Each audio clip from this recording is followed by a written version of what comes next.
হুজুর আকরাম সাল্লাল্লাহু আলাইহি ওয়াসাল্লাম একদিন নামাজ পড়িতে গিয়া দেখিতে পাইলেন যে কয়েকজন লোক খিলখিল করিয়া হাসিতেছে, যদ্দরুন তাহাদের দাঁত পর্যন্ত দেখা যাইতেছিল। হুজুরে পাক সাল্লাল্লাহু আলাইহি ওয়াসাল্লাম ইরশাদ করিলেন, যদি তোমরা মউতকে বেশি বেশি করিয়া স্মরণ করিতে, তাহা হইলে কখনো এই অবস্থায় তোমাদিগকে দেখিতে পাইতাম না। সুতরাং তোমরা মউতকে অধিক মাত্রায় স্মরণ করো।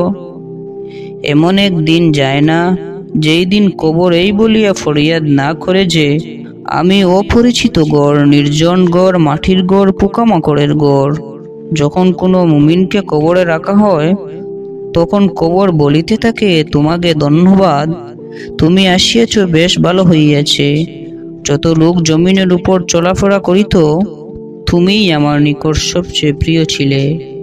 আজ যখন তুমি আমার নিকট আসিয়াছ, আমার সদ্য ব্যবহার তুমি দেখিতে পাইবে। অতঃপর মৃত ব্যক্তির দৃষ্টি পর্যন্ত কবর প্রশস্ত হইয়া যায়। ইহার দিকে জান্নাতের একটা দরজা খুলিয়া দেওয়া হয়। ওই পথে তাহার জন্য বেহেশতের সুগন্ধি হাওয়া আসিতে থাকে। পক্ষান্তরে যখন কোনো পাপীকে দাফন করা হয়, তখন কবর বলে, হে পাপিষ্ঠ, তোর পরিণাম বড়ই অশুভ, তুই আমার নিকট সবচেয়ে বেশি ঘৃণিত ছিলে। আজ যখন তোকে আমার সুপুর্দ করা হইয়াছে, আমার ব্যবহার সম্পর্কে তোর জানা হইয়া যাইবে।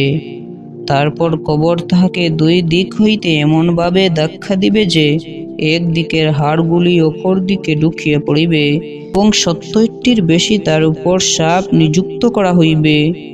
ইহার একটি যদি জমিনের উপর নিঃশ্বাস ফেলিত, তবে বিষের ক্রিয়ায় জমিনে কোনো ঘাস জন্মিত না। সর্পগুলি তাহাকে কিয়ামত পর্যন্ত দংশন করিতে থাকিবে। অতঃপর হুজুর সাল্লাল্লাহু আলাইহি ওয়াসাল্লাম ইরশাদ করেন, কবর হয়তো বেহেশতের একটা টুকরা নতুবা দুজকের একটা গর্ত। আল্লাহ পাকের বয় নিতান্ত জরুরি। এই জন্যই হুজুরে পাক সাল্লাল্লাহু আলাইহি ওয়াসাল্লাম অধিকাংশ সময় গভীর চিন্তায় মগ্ন থাকিতেন। মৃত্যুকে স্মরণ করিলে অন্তরে আল্লাহর ভয় সৃষ্টি হয়।